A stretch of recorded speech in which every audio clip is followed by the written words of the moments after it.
from the Indigenous Environmental Network. Can we give a hand?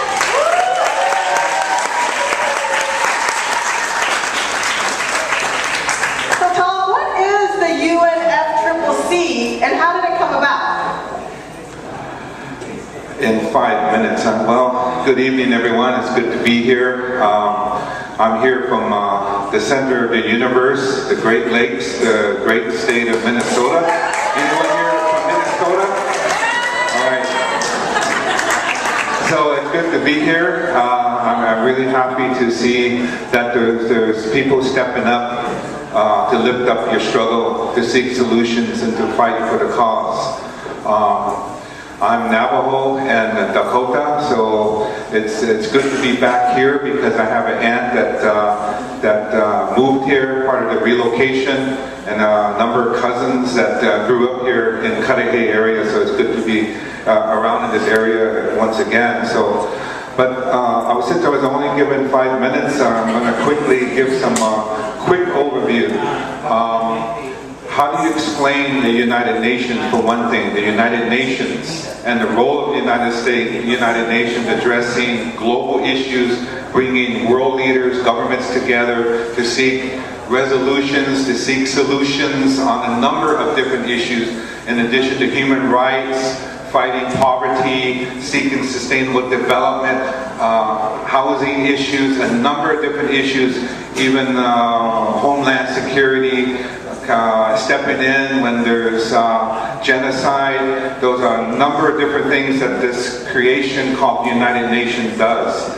Now, one of the things that came together and was expressed as an issue of survival by people of the world and scientists and civil society, meaning the public, indigenous peoples, women, youth, was at the Earth Summit in 1992. Anyone was in Rio de Janeiro, Brazil in 1992 at the Earth Summit? Raise your hand. One. All right. It was in 1992 that this issue of the science, what we call as indigenous people, the science was starting to see evidence that climate change is going to be a real issue. And what had happened was a decision was being made that they need to form some kind of entity, a body, to address the issue, to seek mitigation or the solutions around the problem of global warming, climate change, and also help developing countries with adapting to those changes. So that was in 1992. So it took a couple years to get going, get rolling, but they formed the United Nations Framework Convention on Climate Change. Framework Convention on Climate Change. And they have these annual meetings called Conference of the Parties. That's where the parties that come to this annual conference are the governmental leaders that represent the governments participating in these high-level negotiations. So one of the problems that we've had throughout the years is how do we, as people on the front lines of the impacts, the negative impacts of climate change and global warming, how do we have a voice in this process? So we started to see that since 1992, the formation of this body, that they were really leaving out the fence line communities, the people who are directly impacting, leaving out civil society. And we started to see that there's large non-governmental organizations, the big enviros. And I'm not shy to mention some of those big enviros, the WWF, World Wildlife Fund, National Wildlife Federation, Conservation International is an international entity, Nature Conservancy, there's an Environmental Defense Fund based in Washington, D.C.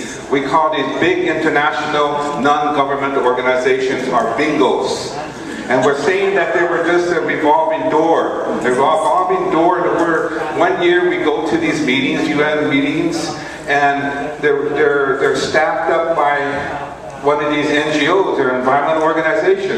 The next year we go back to the negotiations, and now they're working for a corporation. And then the next year, they're working for the United States government and one of the federal agencies. So it's a revolving door at that level. Very confusing for us that come out of struggle to find out who do we trust in these negotiations. So they've been trying to work out these negotiations all these years on how do we resolve this problem of cutting back the toxic emissions from the combustion, the burning of fossil fuels, oil, coal, oil refineries, natural gas, coal mining, and everything, all the infrastructure that creates the problem. One of the problems we have is that this world, especially the industrialized countries of the north, we create too much toxic pollution as the United States. How do we address this issue? Because one of the problems in my minute and a half here left remaining is the bathtub of carbon is overflowing. This Mother Earth, the trees, the vegetation, the ocean, it cannot absorb any more carbon. We got to shut the valve off. That's reality. That is reality. So these governments, along with the corporations, along with the World Bank, along with the financial institutions, they're all keeping the same system going. They're just shifting different solutions and trying to disguise and dupe us to false solutions.